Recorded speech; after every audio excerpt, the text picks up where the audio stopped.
สะพานกันโอเคนี่คือสะพานข้ามเอกมัยเราจะมุ่งหน้าไปลาดพร้าวกันปัดขับเร็วมากๆก็ไม่ดีเหมือนกันนะ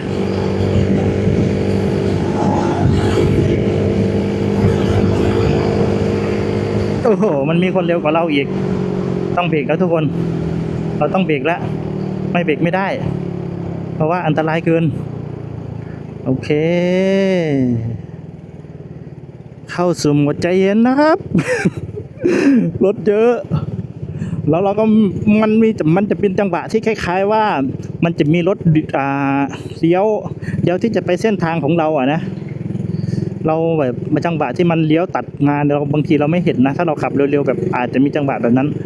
อาจจะชนก็ได้นะแต่ว่าถ้าเราเห็นมันก็ไม่เป็นไรอ่ะนะโอเคค่อยๆไปดีกว่าเรา